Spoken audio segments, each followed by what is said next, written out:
नमस्कार, मैं अश्विनी वानखड़े और स्वागत है आपका कृषि न्यूज में। और आज एफटीपी ऑर्गेनिक के क्विज कंपटीशन में आपके लिए सवाल है कि जिस क्षेत्र में किसान केवल सब्जियों के विशेषज्ञ होते हैं, इस प्रकार की खेती को क्या कहा जाता है। और आपके ऑप्शन है नंबर 1 सहकारी खेती, नंबर 2 मिश्रित खेती, नंबर 3 ट्रक खेती और नंबर 4 सामूहिक खेती। तो देरी किस बात की, फटाफट से आप हमें इसका जवाब कमेंट बॉक्स में कमेंट कर बताएं और जीतें एफटीपी ऑर्गेनिक के डिस्काउंट कूपन्स और ढेरों इनाम। आइए अब रुक करते हैं हेडलाइंस की ओर। मात्र 6 दिनों के अंदर आएगी पीएम किसान की 12वीं किस्त, नहीं की ई-केवाईसी तो लगेगा झटका। 5 राज्यों ने दी नकली बीज बेचने की जानकारी, कृषि मंत्री के निर्देश पर हजारों लोगों को किया गिरफ्तार। एपिटा का आया बयान कि किसानों की आय बढ़ाएगा प्लांट बेस्ड प्रोटीन से बना शाकाहारी मीट उत्पाद। नौकरी छोड़ शुरू की खेती, मधुमक्खी पालन ने बदल दी जिंदगी, अब लाखों कमा रही हैं गुजरात की तन्वी। छत्तीसगढ़ में मार्कफेड को मिला तैयारियों का निर्देश, खरीद केंद्रों पर किसानों की होगी टैगिंग। आजादी के अमृत महोत्सव के अंतर्गत जल शक्ति अभियान 2022 का हुआ आयोजन, मीडिया पार्टनर के तौर पर मौजूद रहा कृषि जागरण। अब खबरें विस्तार से। तो वहीं केंद्र सरकार ने पीएम किसान योजना की आधिकारिक वेबसाइट पर ई-केवाईसी की घोषणा कर दी है। अगर देश के किसान प्रधानमंत्री सम्मान निधि योजना की 12वीं किस्त के 2000 रुपए को अपने खातों में प्राप्त करना चाहते हैं, तो आपको 31 जुलाई से पहले ई-केवाईसी की प्रक्रिया को पूरा करना होगा।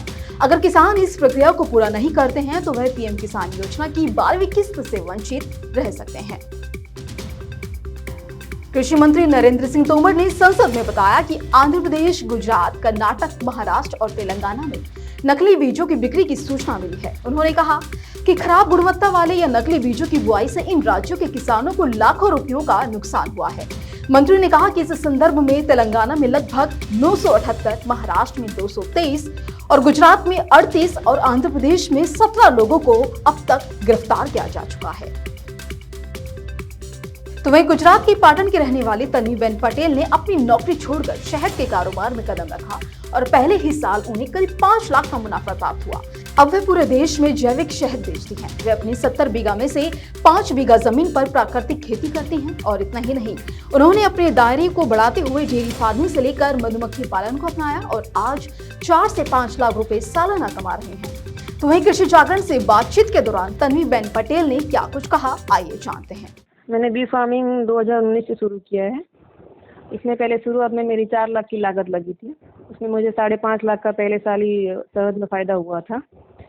अभी मेरे पास 500 बक्से हैं। 500 बक्सों में मेरा 12 टन 1 साल का शहद मिला है।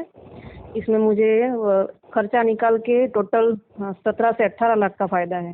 बी कीपिंग में क्या है, 50 बक्से पे 55% सब्सिडी मिलता है और वो मुझे पाटन बागायत विभाग से मिला है।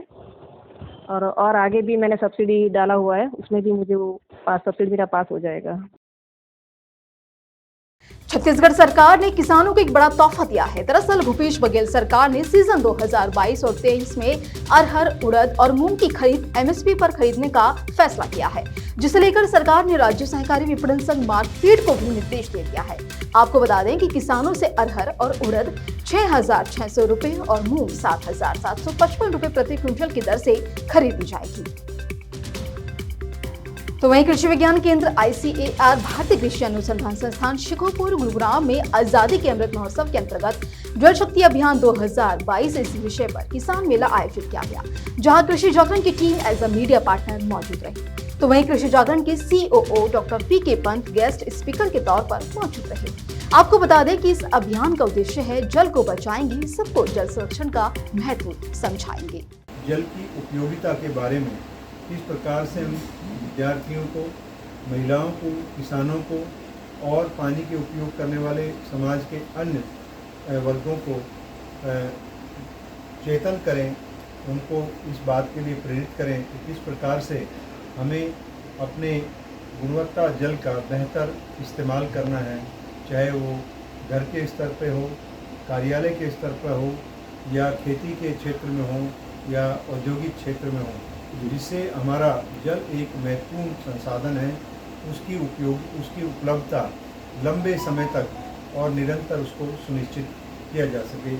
आज का कार्यक्रम इन बातों को इस ध्यान में रखते हुए हमारे कृषि विज्ञान केंद्र के द्वारा आयोजित किया गया। साल हर एक के चेहरे में खुशी है। हम सिर्फ पानी लेने में बिजी रहेंगे, पानी एकत्रित करने में बिजी रहेंगे। और ये गुड़गांव जो शहर है, गुड़गांव के जो गांव हैं, वो अब इस चीज़ को समझ चुके हैं।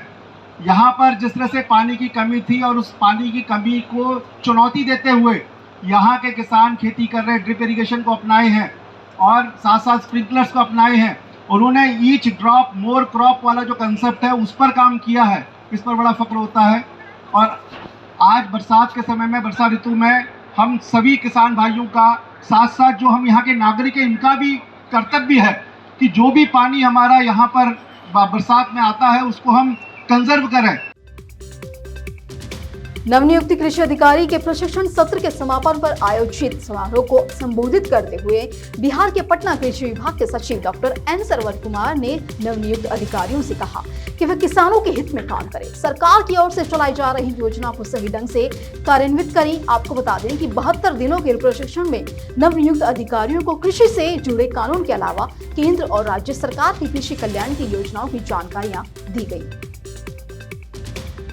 तो वहीं कृषि उत्पाद निर्यात विकास प्राधिकरण एपिटा ने निर्यात बाजार का दोहन करने के लिए शाकाहारी उत्पाद के निर्माण के नियम और मानक बनाने के लिए एक समिति का गठन किया है। और इस संदर्भ में एपिटा के जनरल मैनेजर वी.के. विद्यार्थी ने कृषि जागरण को बताया कि देश में कृषि खाद्य प्रसंस्करण को बढ़ाना बहुत जरूरी है और इसके न होने की वजह से देश में कृषि और फील्ड लेवल पर काफी नुकसान हो सकता है।